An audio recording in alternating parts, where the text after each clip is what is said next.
Hello, brains. I say that to you because if you think about it, it wasn't really you that decided to come here today. It was your brain. And whether you decided to walk or drive, take a taxi, ride a bike, that decision was made by your brain. Behavior, all behavior, is affected by the brain. This is a story about my brain. So I was a smart kid. By 18 months, I was speaking in full sentences.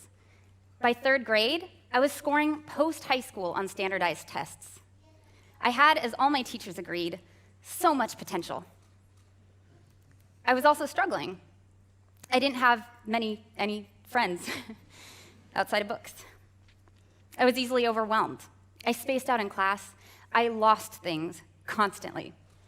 And trying to get my brain to focus on anything I wasn't excited about was like trying to nail Jell-O to the wall. But I was smart, so nobody was worried. It wasn't until middle school when I was responsible for getting myself to classes on time and remembering to bring my own homework that being smart wasn't enough anymore, and my grades started to suffer. My mom took me to the doctor, and after a comprehensive evaluation, I was diagnosed with attention deficit hyperactivity disorder, ADHD. If you're not familiar with ADHD, it has three primary characteristics: inattention, impulsivity, and hyperactivity. Some people with ADHD have more of the inattentive presentation. Those are the daydreamers, the space cadets. Some have more of the hyperactive, impulsive presentation. Those are the kids that usually get diagnosed early. But the most common presentation is a combination of both. My doctor and my parents decided that given my shiny new diagnosis, maybe stimulant medication would succeed where spankings and lectures had failed. So I tried it, and it worked. The first time I took my medication, it was like putting on glasses and realizing I could see without squinting. I could focus. Without changing anything, my GPA went up a full point. Honestly, it was kind of miraculous. By 14, I had friends that liked me. By 15, I had published my first poem. I got a boyfriend. By 17, I knew I wanted to be a journalist. My local college had a program that would guarantee admission to USC. They had a really great journalism program. So I signed up at my local college, and I started taking classes. I moved in with my boyfriend. Things were going great until they weren't. I started having trouble making it to class on time. I aced a statistics course, but I forgot to sign up in time, so I never got the credit.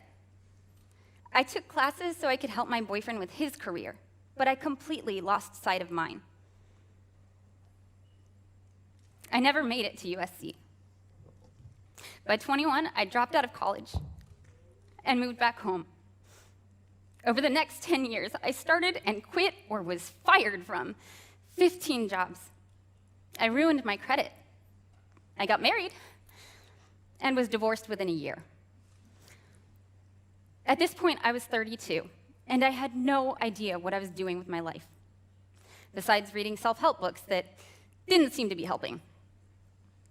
What happened to all that potential? Was I not trying? No. I worked harder than anyone I knew. I didn't even have time for friends. I was that busy.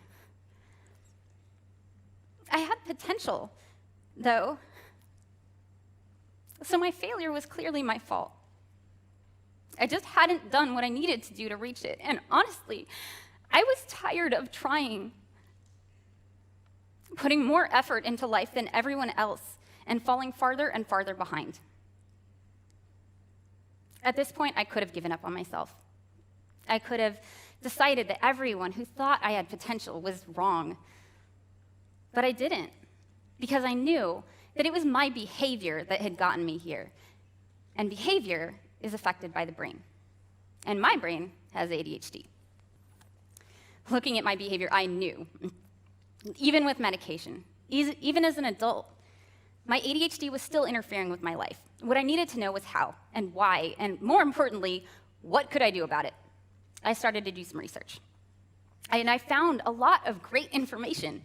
I found a lot of bad information too, but that's another talk. But there's good information out there. Websites, podcasts, talks by researchers and medical professionals. Books that would have been way more helpful than the self-help books I'd been using that were clearly written for normal, well, there is no normal, neurotypical brains. A lot of what I found, though, was either super technical or seemed like it was written for parents and teachers trying to deal with ADHD kids. There wasn't a lot that seemed intended for us, the people who have ADHD. So I started a YouTube channel. I had no idea how to start a YouTube channel, but I started a YouTube channel. I almost called it How Not to ADHD because that was about all I knew at the time. But my boyfriend, Edward, talked me out of it. Turns out lots of people need help understanding ADHD, including, maybe especially, those who actually have it. I was no exception. I thought ADHD was kind of the same for everybody. I thought it was mostly about getting distracted. I thought having ADHD was maybe the reason that I was failing at life. And I thought I was what needed to change in order to be successful. I couldn't be successful and still be me. Spoilers, I was wrong. So let's go back for a second. Let's go back to what brought us here today. The brain. Understanding the brain you're working with, it turns out, is kind of important.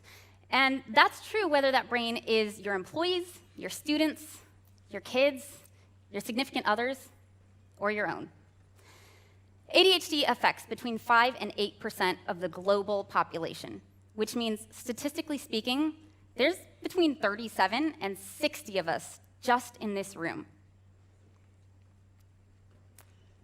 You can't tell who we are just by looking, but it's fun to watch you try. So at some point, you're going to meet someone with ADHD. Work with them, give birth to them, or fall in love with them. Chances are, you already have. And at some point, you're going to ask yourself, what is going on in their brain? So after 2 years of learning about ADHD and a lifetime of experience with it, after having the honor of connecting with researchers and doctors and ADHD experts and tens of thousands of ADHD brains all over the world, what can I tell you to help you understand ADHD? By the way, many of them helped with this talk. First of all, it's real. It's not bad parenting or lack of discipline. ADHD is a neurodevelopmental disorder. It's currently the most well-researched mental condition, and there are actually measurable differences in the brain. These differences are larger in children, but for most people, they never go away. In other words, adults have ADHD too.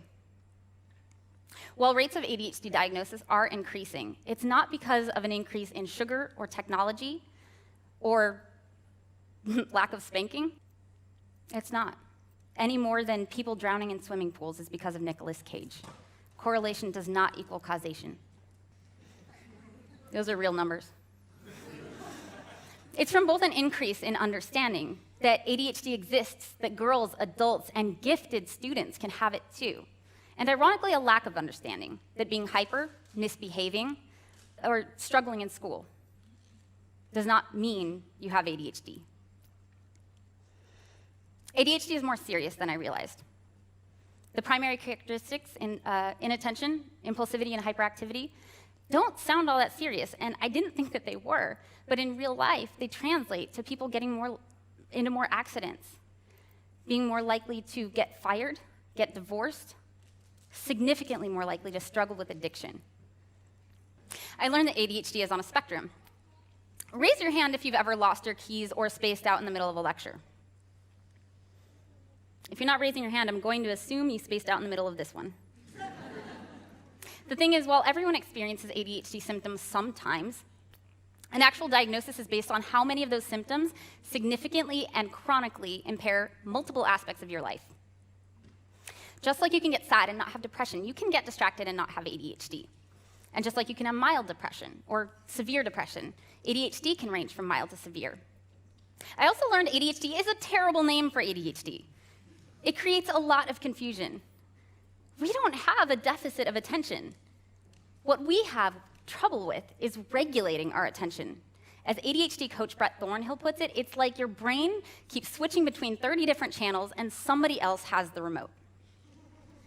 Sometimes we have trouble focusing at all, and other times we get stuck on a channel, and can't pull ourselves away, which in real life might look like we just don't want to do homework because we'd rather play video games.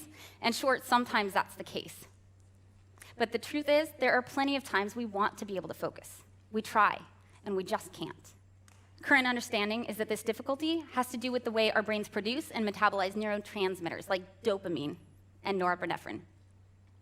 I learned ADHD is highly treatable. Stimulant medication boosts these neurotransmitters, which is why it helps us focus. It's very effective for around 80% of people with ADHD. And I learned that medication isn't enough. ADHD affects much more than our focus. It impairs executive functions like planning, prioritizing, and ability to sustain effort toward a goal. It affects our ability to regulate our emotions, our behavior, our sleep.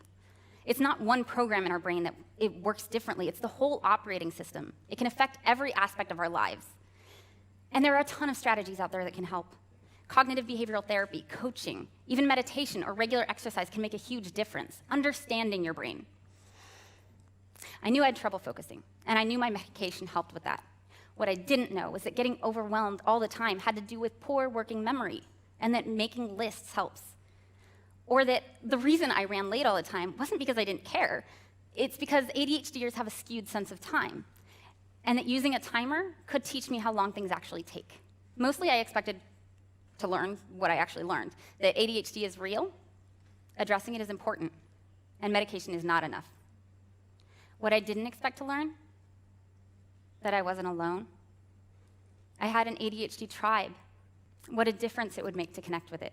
There are people with ADHD in every country, every culture across the globe. Yes, even in France. And this tribe is awesome. Comparing myself to people with neurotypical brains, I felt really bad about myself. Why couldn't I keep my house clean or finish a project in time instead of waiting till the very last second? But seeing the positives in fellow ADHD brains helped me recognize and appreciate my own strengths, ones I couldn't see when I was just staring at my weaknesses, which is what I'd been doing for decades. But ADHD brains have a lot to offer the world. We tend to be generous, funny, creative. ADHDers are 300% more likely to start their own business. We not only think outside the box, we're often not even aware there is a box. We may struggle when our brains aren't engaged, but ADHD brains are great at tackling tasks that are urgent, working with ideas that are new, wrestling with problems that are challenging, and dedicating themselves to projects that are of personal interest. This YouTube career I'd stumbled into was all of those things. At 32, I was divorced, miserable, and had no idea what I was doing with my life. At 33, I'd started my own business and was connecting with ADHD experts. By now, at 34, I have a team of volunteers helping with the channel. I'm engaged to this amazing man who helps me produce the channel, works right alongside with me, is doing the slides right now. And as we discovered, also has ADHD. I'm working on reaching out to schools so that kids don't have to wait until they're 32 to learn about their brains. And I'm doing my very first TEDx talk here with you today.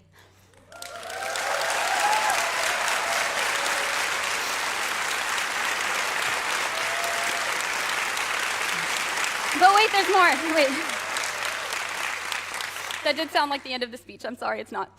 I'm happier and more successful than I've ever been in my life. So what happened? How did I reach my potential? 3 things. 1, I learned about my brain, my ADHD brain, both on my own and by connecting with others who have it. If you judge a fish by its ability to climb a tree, it will live its whole life believing it is stupid, unless it happens to chat with another fish and realizes fish aren't great at climbing trees, and that's okay. There's plenty of ocean. 2, in learning about my brain, I found and stumbled into a job that engages it. If you spend all your time trying to get a fish to be able to climb a tree, you'll never see how far it can swim. It turns out I can be me and still be successful. I just had to find my ocean. 3, I learned strategies for the challenges I still face.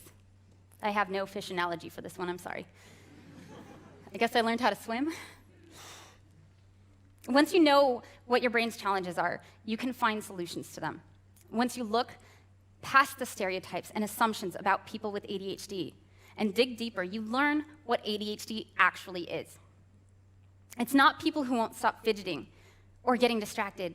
It's brains that are chronically under-aroused, trying to get the basic level of stimulation all brains need. It's not about procrastinating or not caring. It's having executive function deficits that make it hard to get started. And it's not people being lazy or not trying enough. It's kids and adults struggling to succeed with a brain that doesn't always want to cooperate in a society that wasn't built for them.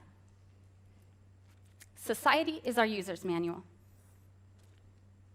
We learn how our brains and bodies work by watching those around us. And when yours works differently, it can feel like you're broken. So what I'm trying to do is reach out to these people, wherever they are in the world, and tell them, you are not weird. You are not stupid. You do not need to try harder. You are not a failed version of normal. You are different, you are beautiful, and you are not alone. If you don't have ADHD yourself, chances are you know somebody who does. They're your employee, your boss, your friend. They're in this room. I hope this talk helps you understand them better. If you do have ADHD, welcome to the tribe.